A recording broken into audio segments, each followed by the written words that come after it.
Hola, buenos días, buenas tardes. Comenzaremos con el tema de capacitor para los alumnos que quieran tener un repaso complementario o un soporte del tema capacitor. Bueno, tenemos acá el capacitor, el tema que vamos a ver ahora. La definición de un capacitor. Son dos conductores separados por un aislante. Como vemos acá en el dibujo de abajo, tenemos dos conductores con cargas, como vemos acá, definidas y en el cual están separados por un aislante, en este caso el vacío. Si se da esta configuración que vemos acá, puedo decir con total seguridad que esto es un capacitor, o tiene un comportamiento, tiene una configuración de un capacitor. Los dos conductores que vemos acá tienen, como vemos acá, cargas de igual magnitud, pero de signo contrario, que tenemos más Q y menos Q. Si se da esta configuración, repito, dos conductores con cargas de igual magnitud pero de sentido contrario y están separadas ambas por un aislante, en este caso puede ser el vacío, a esto lo definimos como un capacitor. Bueno, ¿cuál es la idea del capacitor? En un primer momento nosotros vamos a ver el análisis de un capacitor afectado por una tensión continua. ¿Está bien? Ya veremos más adelante en otro capítulo qué pasa cuando se lo somete a una tensión alterna. En este capítulo solamente veremos qué pasa en continua y en alterna más adelante veremos que tiene el efecto general del capacitor es un poco distinto, pero la esencia sigue siendo medianamente la misma. En esta analogía que quiero darles a entender, lo vamos a pensar el capacitor como si fuese un balde que puede, en este caso, almacenar, como vemos acá, agua. La electricidad, la corriente eléctrica o las cargas eléctricas sería el agua en una analogía. Y el capacitor es el balde que, como vemos acá, este balde almacena agua. Bueno, el capacitor va a hacer de alguna manera el trabajo que hace el balde para esta analogía, va a almacenar cargas eléctricas. El capacitor va a almacenar cargas eléctricas, los va a retener y luego nosotros esa carga eléctrica la podemos utilizar a conveniencia.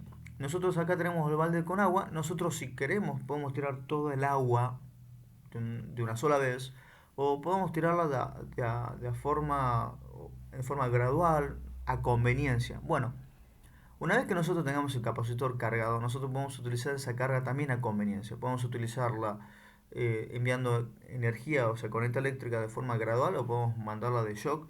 Es decir, según la aplicación vamos a poder utilizarla una o de otra manera, ¿está bien? Pero la analogía es esta. El capacitor es como si fuese un balde, donde almacena agua, bueno, el capacitor almacenamos cargas eléctricas.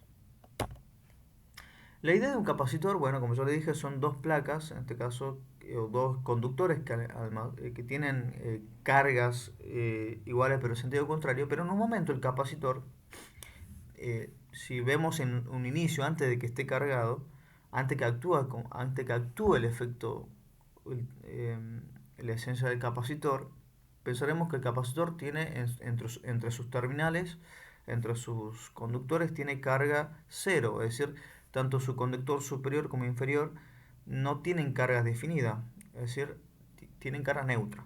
¿Está bien? ¿Qué pasa si nosotros sometemos este caso, al capacitor a una tensión en continuo? Bueno, ahí vemos en el video, tenemos nosotros primer momento al capacitor. A ver, uy, se me pasó el video.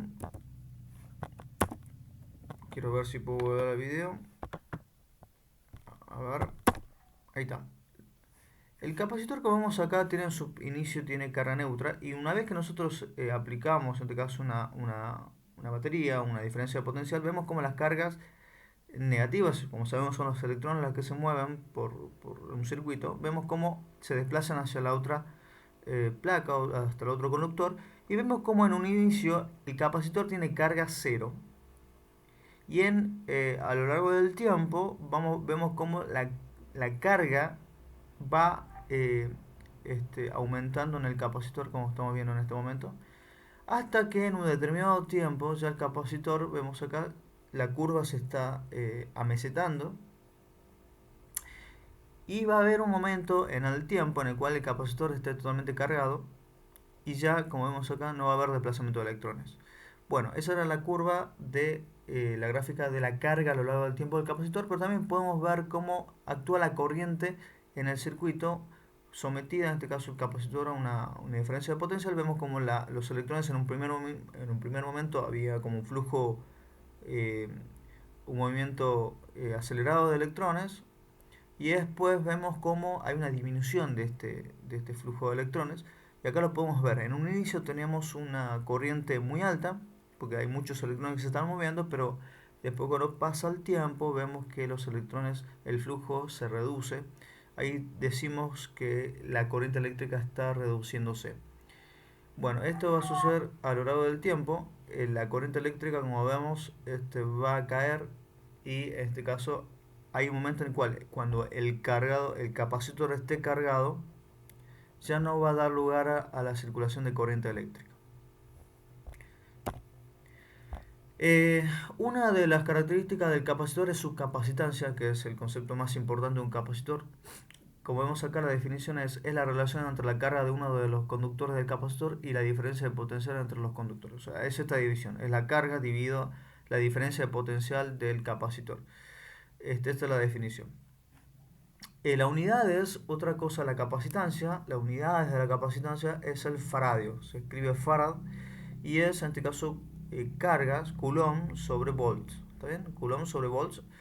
Y eso nos va a dar lo que sería el faradio, que se expresa como un F, como vemos acá, un F, que es un faradio. La capacitancia es una medida, ¿qué es en sí la capacitancia? Bueno, es una medida de la capacidad de un capacitor para almacenar energía.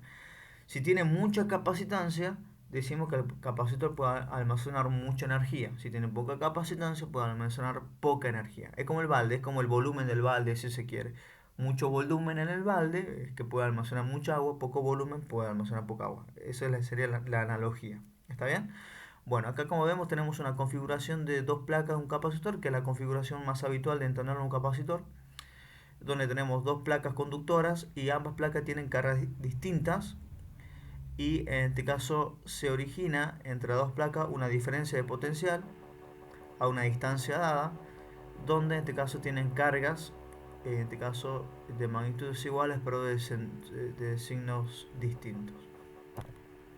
Bueno, los capacitores de placa paralela, que son el análisis primero que se hace de un capacitor, se analiza la configuración, en este caso de placas paralelas. Como tenemos acá, el campo entre las placas, entre esas placas, es esencialmente uniforme. ¿Qué quiere decir? Que la carga está totalmente distribuida de igual manera en toda la superficie, sobre todo el área de las placas. Y las cargas en las placas se distribuyen de manera uniforme en todas sus superficies. Bueno, eh, como veremos acá, el campo eléctrico generado, porque acá tenemos carga positiva y acá cargas negativas, va a haber un campo eléctrico entre medio de esas placas, y no sé si lo hicimos o no. Hay una demostración para saber el valor del campo eléctrico, que está dado al final por esta expresión, que es dada por la cantidad de carga que tienen las placas en forma genérica, cargas positivas en este caso, sobre epsilon, que es la permitividad, que es la permitividad en el vacío. Ya veremos con exactitud, que probablemente está dado por la densidad de carga superficial sobre la permitividad. Esto es una demostración, no recuerdo si la hicimos, pero al margen de eso, eh, se puede obtener el valor del campo eléctrico dado estas características de las cargas, el área de las placas y la permitividad. ¿Está bien? Y la diferencia de potencial eléctrico también entre dos placas paralelas tiene la siguiente característica, que es el campo eléctrico que aparece entre estas placas y la distancia entre esas placas. Si ustedes ven, nosotros acabamos de encontrar el campo eléctrico lo introducimos acá, y la distancia la mantenemos. Entonces lo único que hacemos es reemplazar todo esto en la expresión del campo eléctrico, y como vemos tenemos esto. Y lo único que hacemos ahora es saber que el capacitor, el valor del capacitor, es carga dividido diferencia de potencial. Lo único que hacemos es pasar dividiendo, en este caso, la diferencia de potencial por otro lado, y todo lo que no sea eso lo pasamos por otro lado. De forma tal que nos queda la siguiente expresión. ¿Qué quiere decir? Que el valor de la capacitancia de un capacitor de placa paralela está dado por las siguientes los siguientes factores o parámetros, que es la permitividad en el vacío, y en este caso directamente proporcional al valor del área e inversamente proporcional a la distancia. ¿Qué quiere decir? ¿Qué quiero decir en general? Que el valor de la capacitancia de un capacitor de placa paralela va a aumentar cuando el área de las placas sea muy grande. Es decir, cuanta más área yo tenga, mayor va a ser el valor de la capacitancia. Es decir, mayor va a ser la posibilidad de tener más carga almacenada. ¿Está bien? Y en este caso, inversamente proporcional a la distancia. Es decir, si la distancia entre las placas se hace muy larga, poca va a ser la cantidad poco va a ser o se va a reducir el valor de la capacitancia. ¿Está bien? Se va a reducir el valor de cuánta capacidad yo tenga en ese capacitor. Y si la distancia se reduce mucho, va a aumentar el valor de la capacitancia. ¿Está bien? Más o menos va a depender de estos dos valores porque epsilon 0 es un valor, o sea, la permitividad es un valor ya definido. Entonces va a depender del área y la distancia entre esas placas. Por eso cuando se quiere construir un capacitor con mucha capacitancia, lo que se hace es buscar mucha área, mucha superficie de placas. Ya con eso sabemos de que vamos a tener un capacitor con mucha capacitancia, o bien disminuir la distancia lo más que se pueda entre esas dos placas. Si dividimos todo lo que podemos, entonces vamos a tener una mayor capacitancia. Bueno, los capacitores solo dependen de la geometría del capacitor. Es decir, esto es increíble porque el valor de la capacitancia, es decir, cuánta capacidad yo puedo almacenar de energía, va a depender directamente de los valores geométricos, de los valores, en este caso, de cuánta superficie y de la distancia de las placas. Bueno, ahora la demostración de capacitores en serie. Cuando yo pongo capacitores en serie, como vemos acá esta configuración, y los someto a una diferencia de potenciales y una batería, yo voy a tener que ambos capacitores van a, por la ley de Kirchhoff de tensiones, este va a consumir un determinado valor de tensión y este otro valor de tensión. ¿Está bien? La suma de los dos valores de tensión va a ser la tensión, o sea, la diferencia de potencial de las terminales A y B, que son las que alimentan el circuito este que vemos acá. Bueno, la tensión del capacitor 1 va a estar dada por definición despejando el valor de la capacitancia. Esto es un despejo. Despejar del valor de la capacitancia, yo tengo que va a ser igual a la carga de ese capacitor por la capacitancia 1. Y en este caso, la tensión del segundo capacitor va a estar dado por la carga, en este caso, de ese capacitor por la capacitancia de ese capacitor. Una de las características de los capacitores puestos en serie es que ambos capacitores van a tener la misma carga. No importa el valor de la capacitancia, ambos capacitores van a retener la misma cantidad de carga. Es como que si yo pongo dos baldes en serie, los dos baldes, ninguno va a consumir más carga que el otro. Algo así, si se quiere. Eso es por definición. Si uno mide los valores de carga, se va a dar cuenta que ambos capacitores siempre van a recibir la misma cantidad de carga. Bueno, como yo sé que la suma de esta tensión más esta tensión me tiene que dar la tensión de la fuente, yo sumo la tensión 1 y tensión 2, es sumar esto y esto que vemos acá, y yo tengo ahora, ¿qué tengo en común? Tengo el valor de las cargas, saco factor común de ello y me queda 1 sobre la capacitancia 1 más 1 sobre la capacitancia 2, y esto es igual a la tensión en este caso de la fuente, de lo que yo estoy alimentando este circuito. Y si yo paso esto dividiendo para el otro lado, me queda lo siguiente como vemos acá. Y esto que ven ustedes acá es la inversa de un valor de capacitancia, porque se acuerdan que un valor de capacitancia era carga sobre tensión, esto es tensión sobre carga. Entonces esto es igual a la inversa de una capacitancia. Por ello decimos que el valor de dos capacitores puestos en series, si uno quiere encontrar un valor cuál sería la capacitancia o cuál sería el análogo de un capacitor solo, sería la suma inversa de ambas capacitancias.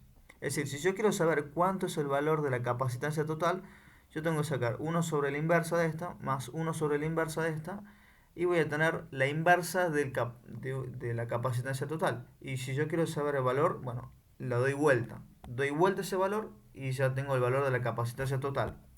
Es decir, por ejemplo, yo tengo un capacitor de 18 microfaradios y después lo pongo en serie con otro capacitor de 9 microfaradios. ¿Cuál es el capacitor equivalente o la capacitancia equivalente? Bueno, va a ser igual a poner un capacitor de 6 microfaradios. ¿Por qué? Porque si hago la expresión que vemos acá de la suma de las capacitancias en serie, 1 sobre 18 más 1 sobre 9, mínimo común múltiplo me da 18, hago esta operación, me da 1 más 2, esto es 3 sobre 18 me da un sexto. Yo tengo que, entonces la sumatoria total me da 1 sobre sexto microfaradios, que esto es igual a la inversa de la capacitancia total equivalente, y de vuelta. Llevo esto para arriba y esto también llevo esto para arriba y el uno para abajo, el uno para abajo. Entonces la capacitancia equivalente es 6 microfaradios. Es decir, estos dos capacitores puestos en serie va a ser igual a poner un capacitor de 6 microfaradios. Como vemos acá, esto nos da un capacitor mucho menor, un valor de un capacitor, es un valor de capacitancia muchísimo menor de lo que tengo yo individualmente puestos en serie. Bueno, ahora, ¿qué pasa si yo pongo capacitores en paralelo? Bueno, de antemano es fácil verlo, es como si tuviera un solo capacitor uniendo las placas. Bueno, cuando, cuando yo tengo dos capacitores puestos en paralelo, yo lo que sí tengo de seguridad es que ambos capacitores reciben la misma tensión. ¿Ven? Esta tensión se aplica, recibe, o sea, este capacitor 1 recibe esta tensión que está entre A y B, y este capacitor 2 también recibe la tensión que hay entre A y B. Bueno, ¿qué es lo que tengo de dato? Que la suma de la carga del capacitor 1 más la carga del capacitor 2 me va a dar una carga total. Bueno, y la suma de la capacitancia 1 más la capacitancia 2, bueno, hay que averiguar qué valor yo tengo de equivalente. Bueno, yo tengo que la carga, vemos acá el capacitor 1, yo tengo que el capacitor 1, la carga del capacitor 1 va a estar dada por la capacitancia de ese capacitor por la tensión que se le está aplicando. Y lo mismo el capacitor 2, la carga que tiene este capacitor va a ser la capacitancia que tiene este capacitor por, en este caso, por la tensión que se le está aplicando. Si yo sumo, como vamos acá, la carga que tengo acá y la carga que tengo acá, o sea, carga 1 y carga 2, voy a tener una carga, no sé, una carga mayor, una carga Q. Ahora, lo único que hago es reemplazar carga 1 es todo esto y carga 2 es todo esto. Reemplazo acá y tengo lo siguiente. Que tengo carga 1 por B y carga 2 por B. ¿Y cuál es el común? ¿Cuál es el factor que es en común? Es la tensión. Saco para afuera y me queda esta expresión. Ahora lo que hago es la tensión que está multiplicando lo paso dividiendo y me queda capacitancia 1 más capacitancia 2. Esto, carga dividido tensión, es un valor de capacitancia. Pero como yo tengo una carga, como vemos acá, que es la suma de carga 1 y carga 2, yo puedo decir que es una carga total. Carga es la carga de ambos capacitores. Entonces, de acá surge que dos capacitores puestos en serie, las capacitancias yo las puedo sumar de forma aritmética y me va a dar un valor de capacitancia que es la suma de ambos capacitores. Acá tenemos la definición. La capacitancia equivalente de una combinación en capacitor, una combinación en paralelo es igual a la suma de las capacitancias individuales. ¿Qué quiero decir? Que dos capacitores puestos en serie, puestos en paralelo, como vemos acá, la suma de ambas capacitancias la puedo hacer de forma aritmética y yo voy a tener una capacitancia total. Ejemplo, yo tengo un capacitor de 3 microfaradios, un capacitor de 11 microfaradios, un capacitor de 4 microfaradios. ¿Cuál va a ser el capacitor equivalente a todo esto? Bueno, el capacitor equivalente va a ser un capacitor de 18 microfaradios. ¿Por qué? Porque va a ser la suma aritmética. 3 más 11 más 14 me da 18 y yo tengo acá 18. Si sigo la expresión, vemos acá, el capacitor equivalente va a ser el capacitor 1 más el capacitor 2 más el capacitor 3, y me da 18 microfaradios. De tal forma que ahora yo sé, con esta demostración que está hecha así un poquito rápida, que si yo quiero, por ejemplo, suponga que ustedes necesitan justo un valor de un capacitor de un valor de capacitancia definido, por ejemplo 18, ustedes necesitan uno de 18 microfarads, pero tienen de 3, de 11 y de 4. Si lo ponen en paralelo, ustedes van a tener un capacitor de 18 microfarads, un capacitor de un valor de capacitancia de 18 microfarads. ¿Está bien? La configuración en paralelo de un capacitor es como si uno pusiera resistencias en serie. ¿Vieron que las resistencias en serie se suman en forma aritmética? Bueno, acá los capacitores puestos en paralelo se suman aritméticamente. Bueno, vamos a ver ahora los componentes que hacen un capacitor, que son, primero que nada, las terminales de un capacitor que conectan, como vemos acá, las terminales, que son conductores, que se terminan uniendo a dos placas, placas conductoras, o placas en sí, placas conductoras. Y en el medio de entre esas placas va a haber un dieléctrico. Nosotros en la primera idea que vimos, el dieléctrico era el aire. ¿Está bien? El aire o el vacío, que es en términos semejantes son casi iguales. Ahora veremos que el dieléctrico puede ser cualquier otro material que, como vemos acá, sea un aislante. Es decir, un dieléctrico es un aislante o mal conductor de la electricidad. Tiene baja conductividad eléctrica. Es decir, si nosotros ponemos un dieléctrico, es decir, un material que no conduce la corriente eléctrica, eh, podemos tener, en este caso, ya veremos características distintas, como lo veremos ahora.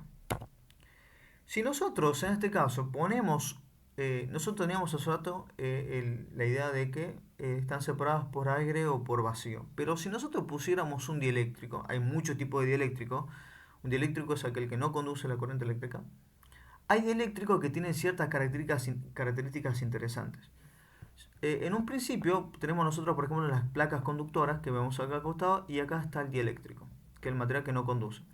Cuando nosotros cargamos el capacitor que vemos acá, acá está cargado positivamente y acá está negativamente, el dieléctrico, en el dieléctrico va a surgir un campo, va a atravesar un campo eléctrico, porque acá tenemos carga positiva, acá carga negativa, va a atravesar un campo eléctrico.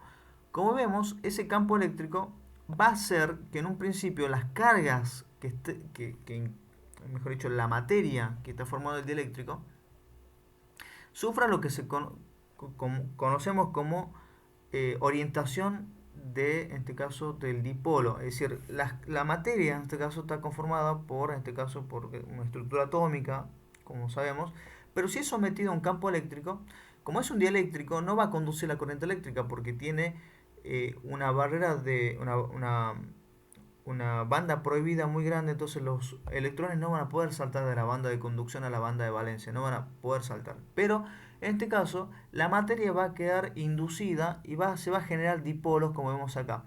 Las cargas positivas van a estar orientadas para la derecha y las cargas negativas para la izquierda. Y acá, como vemos, va a quedar acá.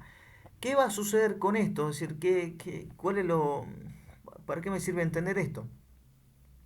Que interiormente se va a generar interiormente en el dieléctrico un campo eléctrico opuesto al externo que yo tengo entre las placas. A ver acá, primero que nada veamos esto, dice, los dieléctricos tienen la propiedad de formar dipolos eléctricos en su interior bajo la acción de un campo eléctrico. ¿Qué quiero decir con esto? Que si yo en un inicio yo tengo en este caso la estructura, en ausencia, la materia, digamos, del dieléctrico en ausencia de campo, pero cuando yo le afecto con un campo eléctrico, eh, la materia en este caso se va a orientar con respecto al campo eléctrico. Como vemos acá, se está empezando a orientar lo positivo en dirección al campo eléctrico, lo negativo en dirección opuesta. De forma tal que yo tendré, en conclusión, tendré esto, como vemos acá, como vemos en la imagen anterior. A ver, pero ¿qué significa esto? ¿Cuál es la propiedad del dieléctrico? Es que dentro del dieléctrico, una vez orientada en forma como vemos acá, se va a producir un campo eléctrico interior por esto, porque tengo carga eléctrica positiva de un lado y carga eléctrica negativa de otro lado, y se va a formar un campo eléctrico en sentido contrario al externo. Como vemos acá, ven esta flechita en sentido izquierdo. Bueno, es un campo eléctrico formado interiormente. Eso va a provocar que se termine restando al campo eléctrico externo, que es provocado por las placas. Es decir, que dentro del dieléctrico yo tendré un campo eléctrico menor por esta propiedad. Es decir, por el dieléctrico va a pasar realmente un campo eléctrico neto menor. Bueno, ¿en qué me ayuda? A ver, ojo, las cargas se han mantenido. Yo tengo la misma cantidad de carga en las placas. Las placas tienen siempre el mismo valor de carga. Eso no ha modificado. Lo que se ha modificado es el campo eléctrico ingresando por el dieléctrico. ¿Esto qué me permite a mí? Bueno, si se le afecta al dieléctrico menor campo eléctrico, significa que el dieléctrico tiene mucha más vida por delante, porque hay algo que se llama, y lo veremos ahora, ruptura del dieléctrico. La ruptura del dieléctrico es cuando se termina, eh, cuando el dieléctrico pasa a ser conductor. El dieléctrico no es ideal. A ver, no hay ningún dieléctrico, no hay ningún aislante ideal. Todo puede convertirse en conductor y bueno, ya veremos, ninguno se salva. Entonces, ¿qué significa que pase poco campo eléctrico o menor campo eléctrico? Que el dieléctrico ahora tiene más chance de recibir mayor campo eléctrico, o sea, que le atraviese el campo eléctrico sin romperse. Ahora veremos la característica, ahora como sabemos pasa menor campo eléctrico, entonces el capacitor en términos generales va a poder almacenar más carga eléctrica porque en este caso el dieléctrico va a aguantar, digamos, no va a romperse. Entonces, hay muchos dieléctricos, hay muchos materiales dieléctricos, está el agua, está el poliéster que es un plástico, está el papel, está un aceite, el transformer oil que es un aceite, está la mica, está la porcelana, está la silicona, es decir, está el agua y está otros materiales químicos, también está materiales electrolíticos y demás, resultados de efectos químicos, los electrolitos, que son dieléctricos, que ahora, dado esa propiedad de dieléctrico, que yo en su momento no los hice notar, pero ahora sí lo vamos a notar, al valor de la capacidad, a ver, este es el valor de la capacitancia, olvidémonos por un momento del valor K. Esto que vemos acá a la derecha, epsilon, la permitida por el área dividido la distancia, era el valor de la capacitancia original. Pero ahora vemos que el dieléctrico también tiene eh, efectos sobre el capacitor. Un dieléctrico que tenga, como conocemos, lo conocemos habitualmente como constante dieléctrica, si nosotros ponemos un dieléctrico que tenga una constante muy alta, lo que realmente estaremos es multiplicando al valor, al, a la expresión original que nosotros teníamos por ese valor concreto. Es decir, que el valor de la capacitancia va a aumentar si nosotros ponemos un mejor dieléctrico. ¿Por qué? Porque si ponemos un mejor dieléctrico, ese dieléctrico va a aguantar mucho más ese campo eléctrico. Y va a aguantar lo que conocemos como su ruptura. Bueno, eh, ese dieléctrico es muy importante porque define qué tipo de capacitor es. A ver. Una de las cosas que yo le comenté es la ruptura del dieléctrico. No hay dieléctrico eh, ideal, es decir, no hay aislante ideal. Todo dieléctrico tiene un límite, es decir, si es sometido a un campo eléctrico, es decir, a una diferencia de potencial determinada, ese dieléctrico se va a romper en algún momento. ¿Qué quiero decir con esto? Cuando un material dieléctrico se somete a un campo eléctrico lo suficientemente intenso, tiene lugar a una ruptura del dieléctrico y entonces el dieléctrico se convierte en conductor. Cuando un campo eléctrico es tan intenso, arranca los electrones de sus moléculas, es decir, arranca los electrones de la banda de valencia y lo manda a la banda de conducción, saltando esa banda prohibida. Bueno, esto ustedes lo ven, por ejemplo, acá hay una imagen de una subestación transformadora. ¿Vieron este arco eléctrico? Uno diría, pero ¿cómo hay electricidad si el aire no es conductor? Bueno, el aire también tiene su punto de ruptura y se forma lo que vemos acá, un arco eléctrico. El aire, uno diría, no es conductor. No, el aire sí puede ser conductor si se le aplica una diferencia potencial que da un campo eléctrico lo suficientemente intenso, se puede romper el dieléctrico, se puede romper la característica de aislante del aire y conducir. Otro ejemplo es los días de tormenta eléctrica. ¿Por qué hay rayos? porque los rayos no es otra cosa que electricidad, corriente eléctrica. Bueno, también se rompe, como vemos, lo vemos nosotros en día de tormenta, se rompe la ruptura del dieléctrico. La ruptura del dieléctrico, los capacitores siempre tienen un voltaje máximo nominal, es decir, en los capacitores nosotros tenemos una tensión máxima a la cual la tenemos que aplicar, porque si la aplicamos una tensión mayor a esa, se rompe el dieléctrico y empieza a ser conductor, en este caso el capacitor. Cuando un capacitor se somete a un voltaje excesivo, se forma un arco a través de las capas del dieléctrico y lo quema o lo perfora. Este arco crea una trayectoria conductora entre los conductores. O sea, se genera un cortocircuito o una trayectoria, digamos. No sé si un corto, pero sí un circuito cerrado donde va a pasar, en este caso, la corriente eléctrica. En nuestro caso, por ejemplo, si lo sometemos a un capacitor a una tensión mayor, vamos a tener esto.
Bueno, lo que acabamos de ver son capacitores en los cuales se rompe su dieléctrico. Son sometidos a una tensión mayor de la que están fabricados y bueno, ese dieléctrico se rompe. Es como si un rayo en un día de tormenta atravesara el aire y llega al suelo. Bueno, así está sucediendo en el capacitor.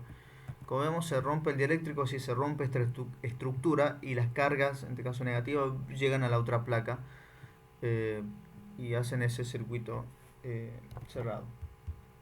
Bueno, ahora como vemos, una de las características de los capacitores son, en este caso, la capacitancia, como vemos acá, nos da un valor de capacitancia. Y tenemos lo que conocemos como la tensión, en este caso, de trabajo, que es la tensión máxima a la cual se va a someter un capacitor. Ahora, los capacitores, ustedes van a encontrar muchos tipos de capacitores. Ahora, eh, ¿en qué se diferencia un capacitor de otro capacitor? Bueno, un capacitor se diferencia de otro capacitor por el dieléctrico que separa las dos placas. Nosotros acá tenemos tipos de capacitores, dado por ejemplo acá el ejemplo de un capacitor de mica. ¿Por qué se dice capacitor de mica? Porque el dieléctrico es mica. Muchas veces se cree que la mica es el revestimiento externo. No, este revestimiento puede ser un aislante de plástico, puede ser cerámica, lo que fuese, pero la mica es el dieléctrico que está entre medio de las dos capas. En este caso, la configuración de este capacitor tiene esta característica, son como placas alternadas, pero que vemos acá, esto que está acá, es el dieléctrico de mica, es el material de mica. Estas son láminas delgadas de mica, que son el dieléctrico, ¿está bien? Que separa las placas conductoras, hojas de aluminio sería en este caso.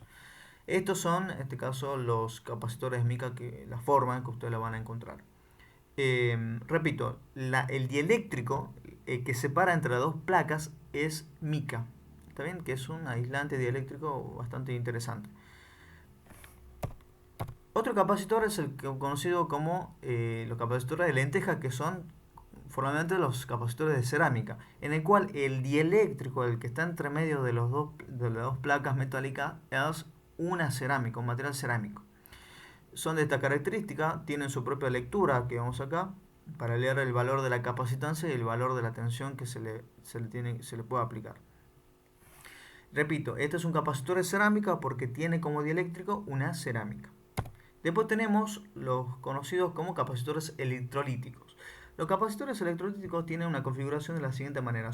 Es un enrollado largo de una capa cilíndrica que se le enrolla, donde Es un papel metalizado, es un tipo de metal, conductor por supuesto, donde el dieléctrico es un film en el cual está humedecido con un químico, un proceso, es un electrolítico, no me acuerdo cuál es el nombre en este momento de la configuración química, en el cual ese,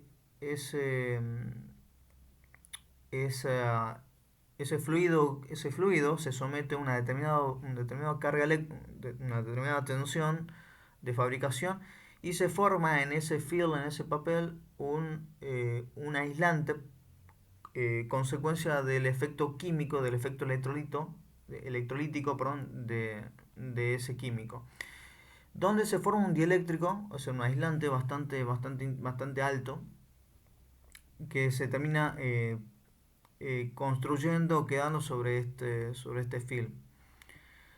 Bueno, pero la idea sigue siendo la misma. Es un dieléctrico que separa en este caso las dos placas metalizadas en este caso. Nosotros acá tenemos la lectura que es bastante cómoda, donde ya no dice el valor de la capacitancia y no dice el valor de tensión máxima a la cual se puede someter ese capacitor. En este caso tenemos un recubrimiento de un envase de aluminio, después un recubrimiento de plástico y bueno, tiene esta configuración.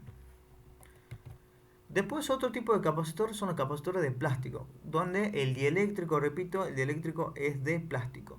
Donde el recubrimiento externo puede ser también plástico o puede ser otro tipo de material, pero lo importante es que el dieléctrico, eso, la separación entre las láminas, como vemos, es poliéster, es plástico.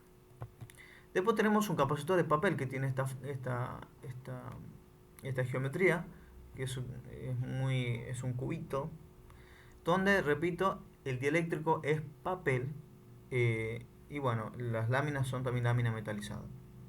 Que como vemos acá, tiene otro tipo de lectura de tensión y también otro tipo de lectura de su capacidad.